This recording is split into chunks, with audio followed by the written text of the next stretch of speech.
ভাই, আপনাদের হলের খাবারটা খুব ভালো। এই মরার আগে এই এই ছেড়াটা এই এই এই রিভিউ তোমাদের হলের খাবারের ব্যাপারে দিয়ে গেছে। তার মানে সত্যি তোমাদের হলের খাবার ভালো। তাই বলে কি এত ভালো আগো যে এক প্লেট খাবার খেতে দেছো তার জন্য জীবন দিয়ে দিতে হবে? এই কি তোমাদের হলের খাবারের মান? তোমরা কষ্ট যে সে চোর। আরে বাপু, যদি সে চোরও হয় তাহলে তোমরা মারিয়ে তার পুলিশের কাজ দিতে।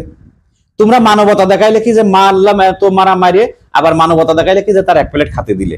আরে কি মানবতা তোমাদের, কি বিবেক, কি আবেগ তোমাদের, কি মানবতা বোধ দেখে মানুষ আজকে সারা দেশের মানুষ পাগল হয়ে গেছে যে এই না হলে মানবতা যে মারিয়ে ফেলার আগে খাবার খাওয়াচ্ছ। এইরকম মানবতা কি তোমাদের কাছে মানুষ দেখতে চাইছে নাকি? হ্যাঁ, তোমরা তার মোবাইল চুরি করেছে বলে ধরেছো, তার কাছে তো মোবাইল তোমরা পাওনি। সে তো তার দেখে তো তোমরা বুঝতেছো যে পাগল। তার অনেকে তোমাদের সে কথা কয়েছেও যে সে পাগল, আর তোরা মানে এই কাজটা তোরা আর করিস না। বাধা দেওয়ার লোক কি তোমাদের এত একজনও হইলো না? হ্যাঁ, এত মানুষ ধরে মারলে একজন সেটা যে ধরেছে দেখেছি কষ্ট যে আবেগে চোটে মারেছি। আরে বাবু, তোমার আবেগে চোটে মারলে তাই একজনের লোকেরও কি বিবেক ছিল না? একটা লোকেরও কি কিসে বিবেক টিবেক কিচ্ছু ছিল না? সব মানুষ আবেগে চোটে তোমরা তার ধরে মারলে। মানুষের এইভাবে মারে নাকি?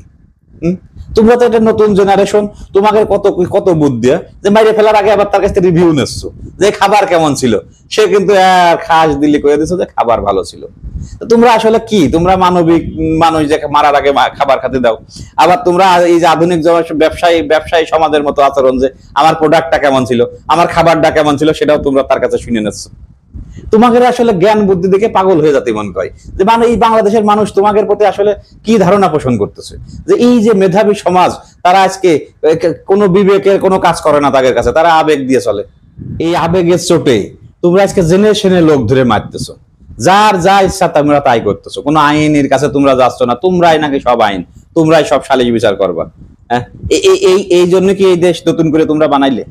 হ্যাঁ, এই যে হাজার হাজার মানুষের জীবনের বিনিময়ে এই দেশটাকে নতুন করে আবার এই দেখার জন্য মানুষ এই অপেক্ষা করতেছিল। হ্যাঁ, যে তোমাদের কাছে একজন মানুষ অপরাধী, তাহলে তোমরা তার কাছে আইনের কাছে দাও, তোমরা তার মারবা কে? ওই যে আরেক বিশ্ববিদ্যালয় দেখলাম রাজনৈতিক পরিচয়ের কারণে তার তোমরা ধরে মারলে। সে অপরাধ করেছে, সে তোমাদের ছাত্র হত্যার সাথে জড়িত ছিল, কত কথা শোনা যাচ্ছে। তোমরা তার আইনের কাছে দাও, আইন বিচার করুক, তোমরা ধরে মারো কে?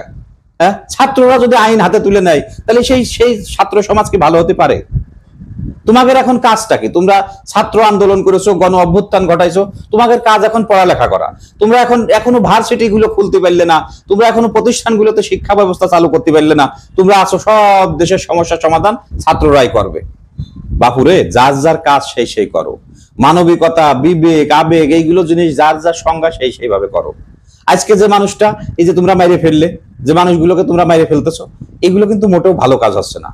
এর বিচার কিন্তু উপরওয়ালা একদিন তোমাদেরও করবে। তোমরা কিন্তু সেইভাবেই করো। আজ বারবার এই যে ডাল ভাত এখন চোখের সামনে দেখলেই কিন্তু বারবার মনে হবে যে তোমাদের হলের খাবারটা কিন্তু ভালো ছিল।